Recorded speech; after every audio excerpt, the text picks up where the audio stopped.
Hi, my name is Terblanche, and I wrote the script for the new Buta B movie, The B Team. I also direct and I act as 3 different characters within the movie. So like I mentioned, I play 3 characters in the movie. The characters I play, one is Clyde Parker. He's a rich married businessman, and a lot of the movie centers around his life and things he does. I also play the character Buta B, which I'm sure is not a surprise to many, but for those who it is a surprise for, we have the same shaped head, so I fit into the character quite nicely. And then I also play the character Geraldine, who is a house child in the Baikies family, not one of Buta B's children, but she's there all the time. We all know some of those characters who just spend so much time with your children, they end up being one of your own. Which character that I enjoy playing the most is a difficult question. I've been doing Buta B for 10 years, so being Buta B is almost not like playing a character anymore. It's almost become something that when I put on the suit and the eyebrows, I become. So it's not really challenging to perform as Buta B. It's actually easier, I think, because it almost became second nature. Geraldine is maybe the last 5 years that I've been performing her, which has also become an easy outlet to perform, because she can say things that Buta B maybe is not allowed to say, and it feels quite normal to play a role. I would say it was more challenging playing Clyde, being something not out of my nature, but just being something different. So it's not the same as my stand-up weekly thing as Buta B, which has become second nature. So I'd say Clyde was probably the most difficult character to play in this movie. I think having to play so many characters and direct becomes complicated, because not seeing yourself from the outside, having to envision what your face looked like without seeing it, and if your emotions are intact with the scene, becomes quite difficult. You have to believe in your ability to direct yourself. It's easy to direct other people. I mean, it's always easy for us to see when people make a mistake, but it's not easy to see and acknowledge your own mistakes. So you have to direct the movie. You have to step out of that almost the ego of thinking you know how to do things, and knowing that you have to be critical on your own self to direct yourself. For a director to be an actor or not be an actor, does it make it easy or not easy? I think maybe the experience of acting maybe does stand a director in good stead. I wouldn't say that a director need to be able to act to know what they want out of somebody. I'd seen coaches who is not very good soccer players or rugby players, but know exactly what they want the team to be able to do. They might not be able to do it themselves, but the plan or constructing an idea is maybe something that they are able to do. So yes, this answer is maybe a yes and no. Yes, it is helpful to be able to act, to then direct. But I think if a director knows exactly what they want to see, they don't necessarily have to be able to do it, but they can encourage a certain thing that they want out of the actors. So yeah, I would say as long as the director know and is in touch with the script to actually make the script come alive, it's okay for a director not to be able to act.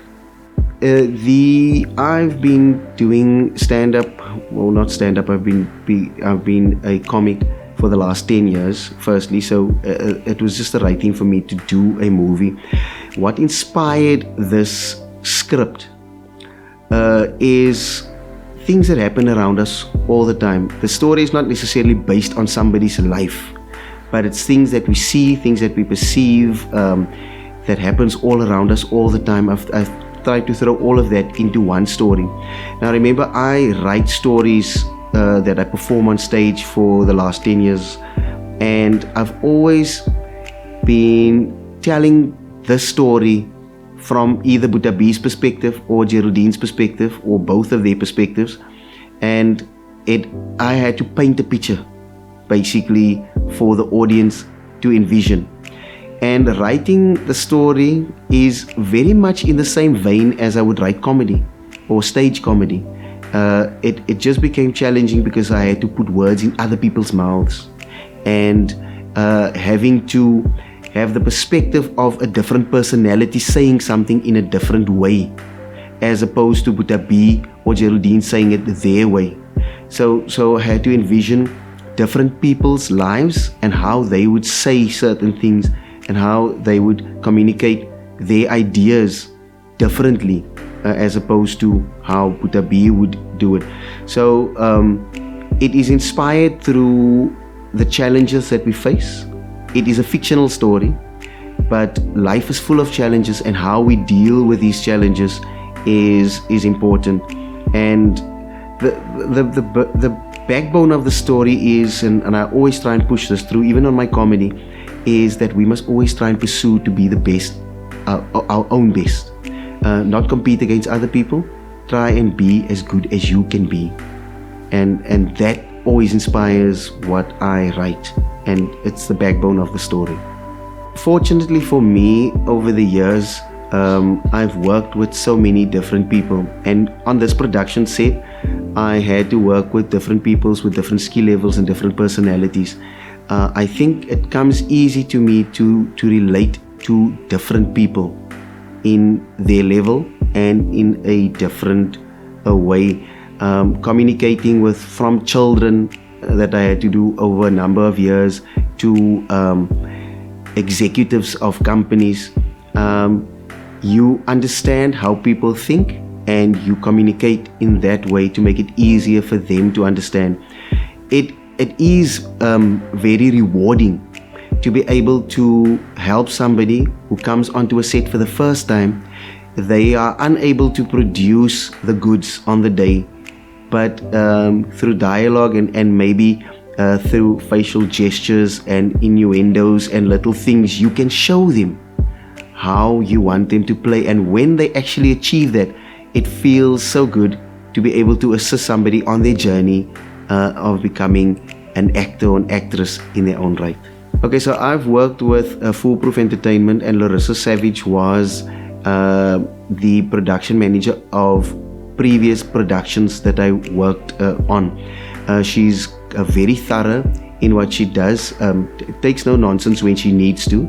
And when it came to such a big production, or in my view, I mean, it's a low budget movie by the standards out there, but in our view, it was a big production.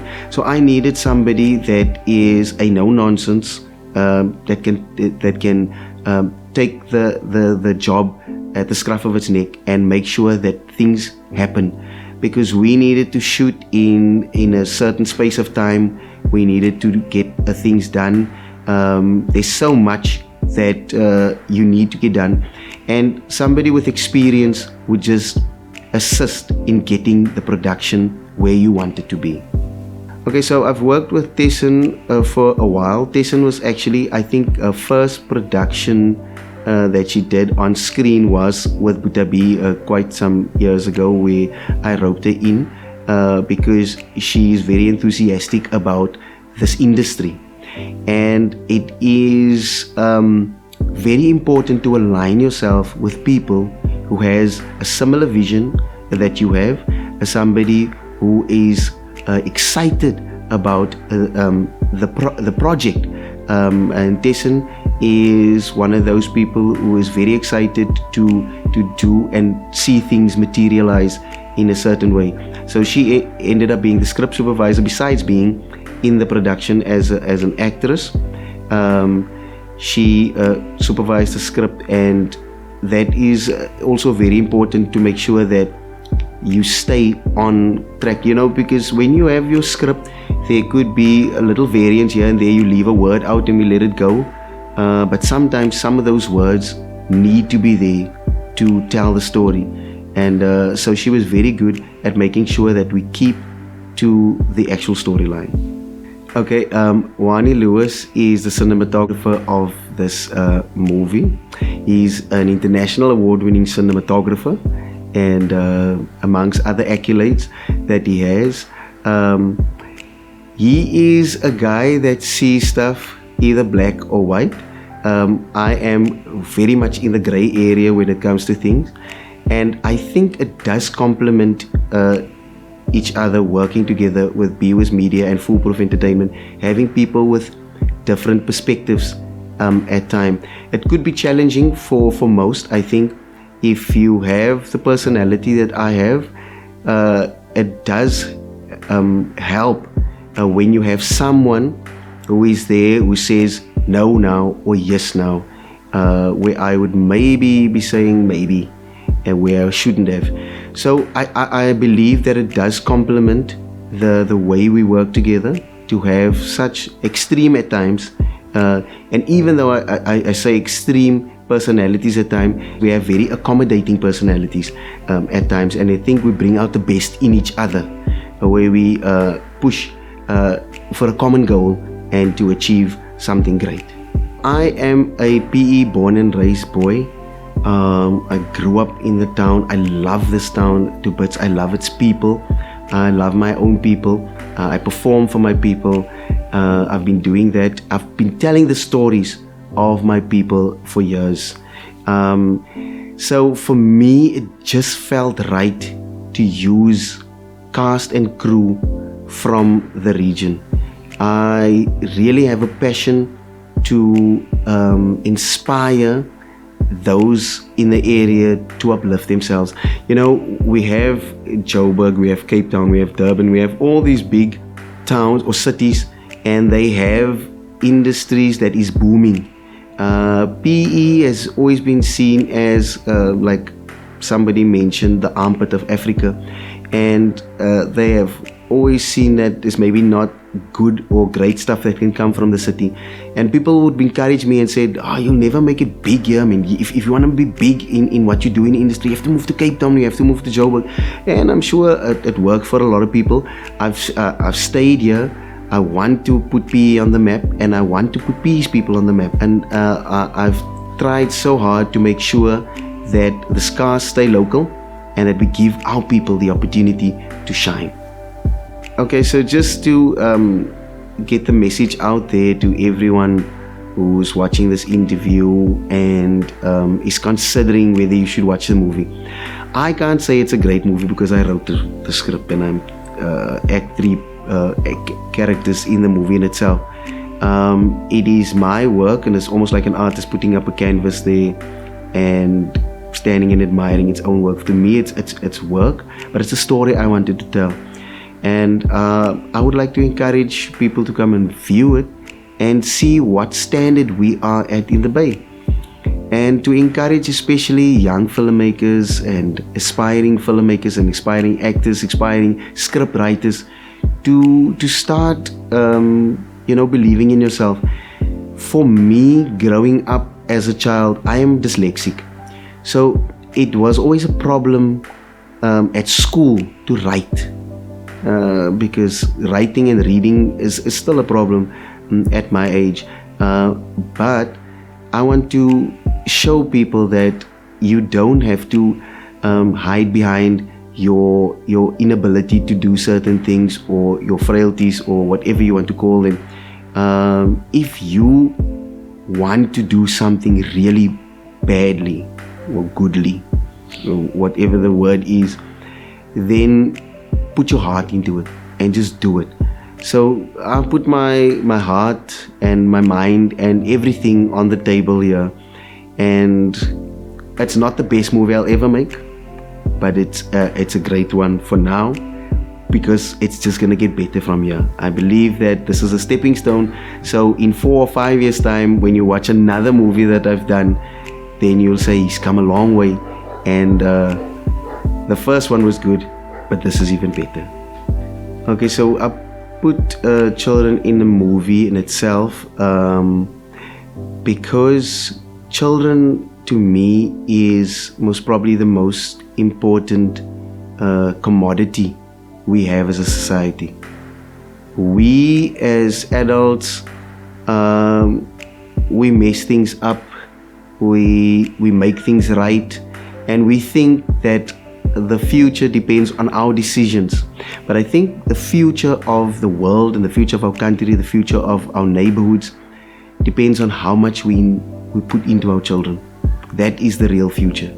So to me, it's most probably the most important investment to make is to invest in our future, is to invest in our children. I've always had a heart for children. I done some productions that was exclusively for children. I plan to do some more stuff in the future for children because I feel that it is the only way to fix the future is to fix our children now.